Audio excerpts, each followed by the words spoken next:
We're joined today by the groundbreaking investigative journalist and author who has spent the past 2 decades putting mainstream media narratives into the bigger context, showing the bigger picture of the world. It's great to have you back, James Corbett. Glad to be here. Thank you for having me. Well, James, I'd love to ask you a few questions about the latest Epstein file release. And maybe to start off this, how do you evaluate the credibility of this latest file release with the 3 million files? For one, that's an interesting question, actually, because I was inclined to say that I do not question the credibility of what has been released, but I mean that in a specific context. I believe that these really are documents that the DOJ has on file and has been working with that are related to the Epstein case. But having said that, there are, of course, some of the most sensational claims and ideas from these files do not stem directly from, say, Jeffrey Epstein's personal internal emails. It's more like this is an anonymous tip that the FBI received from some anonymous person, and it's presented in a document. And I understand, to the average person who's just digging through and taking a look here and there, they'll see an FBI document with a rather salacious claim on it and will immediately say, oh, look, here is proof from the FBI that such and such an event occurred, when actually what they are looking at is just an anonymous tip that may or may not have been investigated and may or may not have any credibility at all. So the evidence itself is credible in the sense that, yes, it's really a document that I trust really did come from the DOJ. But that doesn't mean that it actually represents the truth. And once you start digging into details like that, you start to see that, yes, in a way, they could be releasing actual documents, but some of those documents may not only not get us closer to the truth, they may actually distract us from the truth. So the idea that this is in some way, some form of limited hangout is, I think, by definition true, since we know we only have about half of the 6 million pages or so of documents in the DOJ's Epstein files, at least what they admit to. We know that we have only received half of that. So we know that this is a limited hangout of some variety. But I have noticed that there are those in the independent media who will poo-poo the entire thing, everything that is contained in here, and generally, from what I've seen, from people who have not spent a single second looking through any of these files or weighing the evidence with regards to any of the documents. Unfortunately, I wish it were that easy to simply dismiss this, say it's a distraction, and move on to something else where I don't have to actually sift through documents and do reporting. But unfortunately, reality is such that generally we actually do have to dedicate a serious effort to understanding, reporting, connecting dots, finding documents, and determining the worth or lack thereof of those documents and the evidence they contain. That's a lot of work, and I understand why a lot of people don't want to engage in it. But I certainly do think that there is valuable information to be gleaned from these documents, even though I am sure it is not the bottom of the Epstein rabbit hole. Right. And you've been starting to do that and publish a lot about it already. And so maybe to start out with the content of those files, one of the probably most horrendous and terrifying parts of the files is what you titled as Epstein's black market in babies. Can you tell us briefly what that is about? So there are, unfortunately, disturbing pieces of these files, documents, etc., that do indicate that, at the very least, again, it's not like there is definitive proof here, but there are multiple accusations of Epstein and Maxwell and potentially others using some of these women, these victims, as human incubators. And we even have that, for example, from one particularly disturbing document that I highlighted. In fact, it was a series of documents of journals of someone who was a victim who was undergoing therapy after having been victimized by Epstein, who was leaving detailed journal entries in cryptic code about being used as a human incubator, talking about flushing the fetus down the toilet and other such truly reprehensible things. And so when these things are combined together, it certainly does paint a picture. And it certainly does paint a picture when combined with some of the other reporting that we've known for some time now. Last year, I had an extensive article up on Epstein eugenics, the plan to seed the human race, talking about that that bit of the Epstein story that did come out in 2019, at least a little bit, but was never really thoroughly reported on, talking about the many people who had said that Epstein had talked about seeding the human race with his genes in some sort of bizarre breeding project that he was trying to operate out of his Zorro ranch in New Mexico. And I did some reporting on that last year, talking about the very, very many connections between Epstein and eugenics and various scientists, the scientific community. And we have more of that, those pieces of that puzzle coming out, not only with the black market babies story and whatever that might indicate about the actual selling of some of these babies, but also in the correspondence between Epstein and some of the researchers out there who are literally working on cloning, including human cloning and other such things that were talked about in Epstein's personal correspondence. So there's definitely a bigger story here that I still haven't seen a lot of people reporting on. Wow. Now, I'm just going to move on to the next thing already because we only have a short time, which would be, could you briefly explain to us what is Pizzagate and what do these new Epstein files tell us about Pizzagate? So back during the 2016 presidential selection race in the United States, people might remember that Hillary Clinton's chief of staff at the time, John Podesta, was spearphished. Essentially, he received an email to his Gmail account saying, your account is being hacked from Ukraine, so you better go change your password, and providing a link. And Podesta, being the idiot that he is, apparently asked his IT team, is this legitimate? And they said yes. And so he went and changed his password, and lo and behold, we have the hack of the Podesta emails. Or at least that's the story that we've gotten about where that hack of emails came from. Whatever the case may be, in that email trench is where certain people started to find evidence of a code of sorts, where pizza was apparently being used in some sort of cryptic reference scheme towards some sort of pedophile sex ring.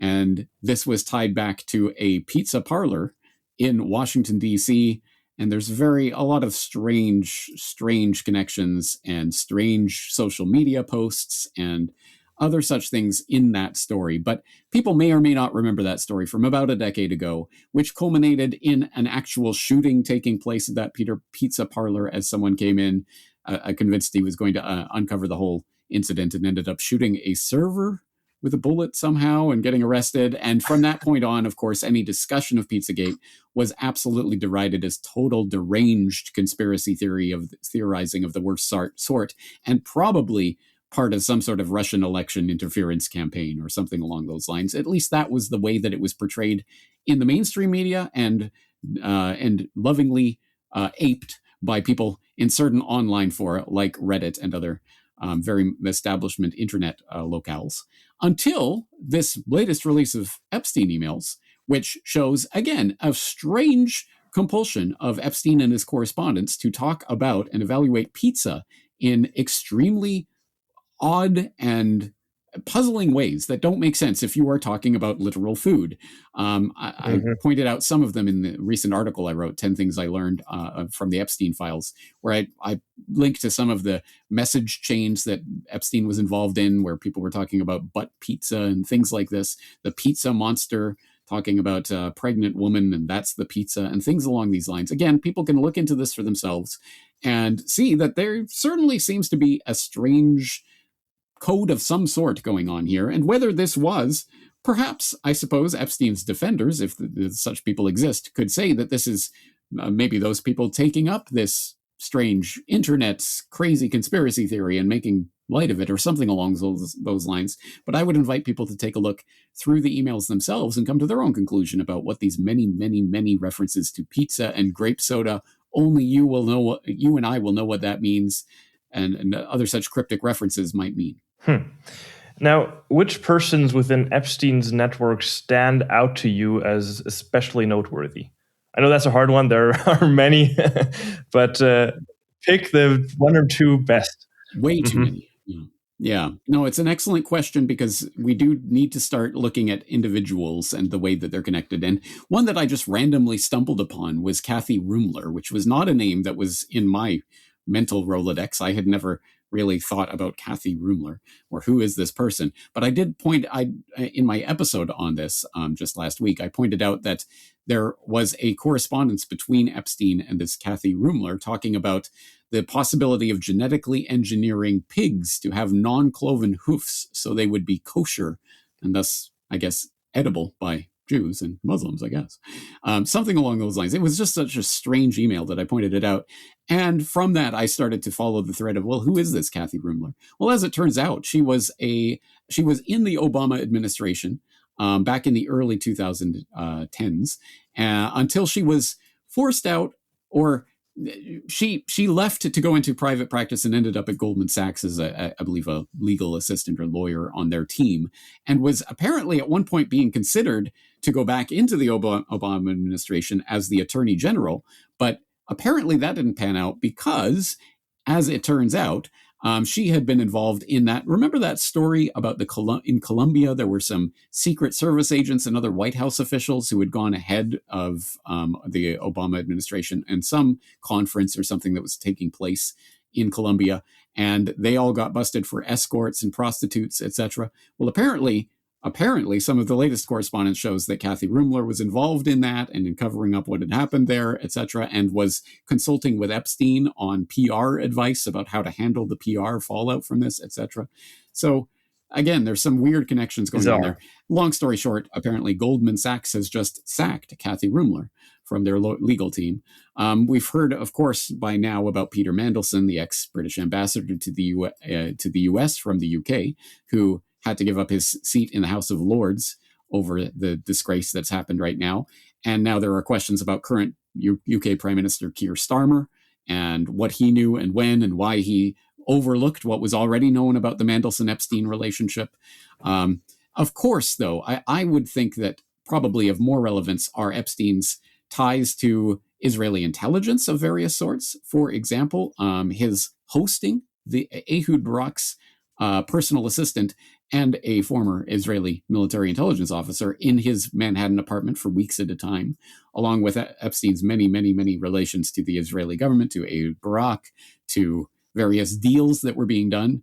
There was the cryptic or the interesting, not even cryptic, very out in the open reference that Epstein made to Peter Thiel, saying that, as you know, I'm a representative of the Rothschilds. Mm-hmm. Was that meant in jest or was that meant seriously? Well, he certainly did have a relationship with the Rothschilds, both Ariane de Rothschild of the Swiss Rothschild family in particular, as well as the Rothschild group generally. I can't remember particularly which banking arm it was, but one in which he had a $20 million contract with, handling some of their funds. So again, there's that whole thread to unravel. And then there's Epstein's many, many ties to the big tech broligarchs like Elon Musk, like Reid Hoffman, people of that ilk. And now we get to watch Musk and Hoffman tweeting at each other in some tweet war about who is more guilty in the Epstein files, interestingly. And there is, as I said before, that interesting connection between Epstein and a whole host of scientists and people of interesting background. Of course, the big name scientists like Stephen Hawking, but also some interesting scientists like George Church, who probably most people don't know, but is probably one of the current operating scientists who is most closely associated with modern day eugenics. So again, there's a lot to explore, and unfortunately, it is too much for any one person to handle or to synthesize, which is why I think this has to be part of a collective open source effort to really start, reporting on these different data points. And why do you think the establishment, like the U.S. government, put out these files right now? Who benefits from that? Well, again, since we know that at least half of the tranche of documents has not been released, then the real question is what has not been released and why has that not been released? I think that's probably the more operative side of the question, because there's no doubt that putting out literally millions and millions of pages of documents, even if they are all 100% true, well, here you go, here's the tidal wave. And I think that if there is a strategy here, it may be the tidal wave strategy. Here's a tidal wave of documents. Of course, it's not the half of the documents that we want to keep to ourselves, but here's half. It's a few million pages. Have fun. And some people will fall under the bus, but the oligarchy itself will survive. That might be one of the factors at play. Of course, this is all speculative because I am not privy to whatever decisions are being made on the inside of all of this. But it certainly seems that there is at the very least, a sort of flood the zone technique that is being deployed here, where they are trying to put out so much information that, in a sense, it will overwhelm people who are trying to put these pieces together.